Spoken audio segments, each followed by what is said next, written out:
দেশের ভিতরে একটি রাজনৈতিক শূন্যতা বিদ্যমান। রাজনৈতিক শূন্যতা মানে হলো রাজনীতিহীনতা না।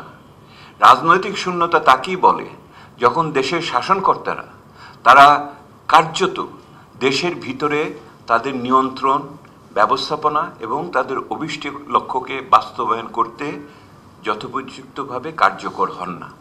সেই রকম একটা পরিস্থিতি বিরাজ করছে অর্থনীতির ক্ষেত্রে, এইটা বিরাজ করছে সামাজিক অস্থিরতার ক্ষেত্রে। অর্থনৈতিক অনিশ্চয়তা, সামাজিক এইখানে যেই অস্থিরতার কথা, আইন শৃঙ্খলার চরম অবনতি, সেই অর্থে আপনার যেই নৈরাজ্যের কথা বলছি, আমাদের সামাজিক যে বিষয়াদি বলছি, ইত্যাদি মিলে এমন একটা পরিস্থিতি রয়েছে যেখানে রাজনীতি শূন্যতা না, মানে রাজনীতি শূন্যতা না, রাজনৈতিক শূন্যতার সৃষ্টি হচ্ছে।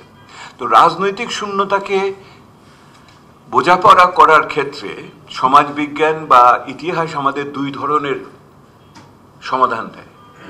এক ধরনের সমাধান দেয় হলো যে এই রাজনৈতিক শূন্যতাকে সঠিক করার জন্য দায়িত্বশীল বিদ্যমান ক্ষমতায় আছে তাকে আরো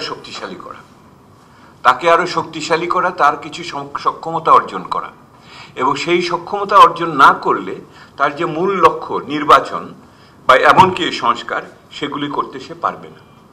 আর দ্বিতীয় সমাধান হয় অনেক ক্ষেত্রে, যদি সেই সরকারকে বা রাষ্ট্র ক্ষমতাকে আমি শক্তিশালী করতে না পারি, তাহলে অনেক ক্ষেত্রে সেই সরকারের পরিবর্তন ঘটে। হয় পরিবর্তন, নয় শক্তিশালীকরণ। দুটোর একটার ব্যতিরিকে এই মুহূর্তে একটি সুষ্ঠু নির্বাচন করার ক্ষেত্রে যে পথরেখা, সেই পথরেখা স্পষ্ট না।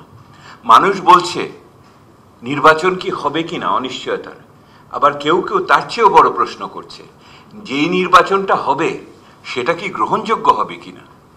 যেহেতু এখন নির্বাচনের গুণমান সম্বন্ধে এখন প্রশ্ন উঠছে, সেহেতু যতই বলি আমরা কেন পৃথিবীর কোনো শক্তি আটকাতে পারবে না, যেই নির্বাচনটা যেটাকে আটকাতে পারবো না সেটা কি গ্রহণযোগ্য হবে কিনা, সুষ্ঠু হবে কিনা, এইটা।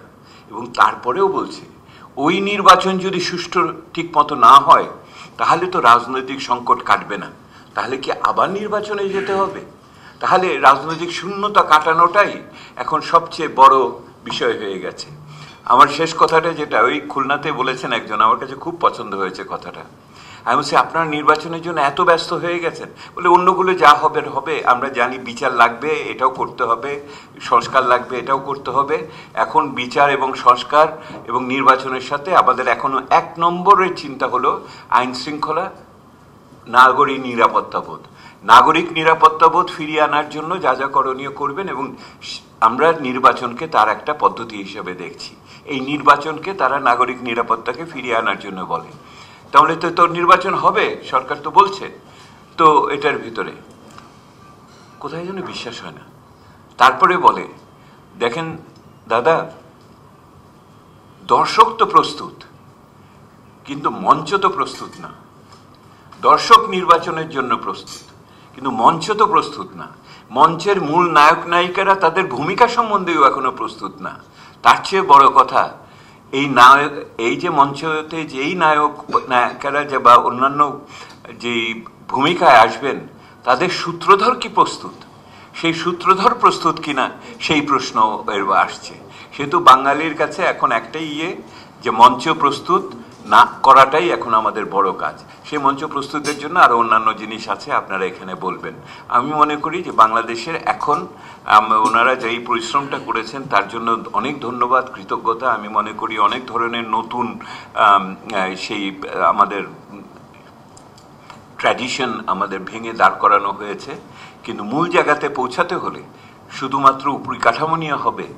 আর আমার বস্তুগত ভিত্তিতে শ্রমিক, কৃষক, ছাত্র জনতা, নারী, সংখ্যালঘু সম্প্রদায়, এদের জীবনের ভিতরে আমি কোনো পরিবর্তন দেখতে পাবো না এইটুকু সময়কালে, এইটা গ্রহণযোগ্য হবে না।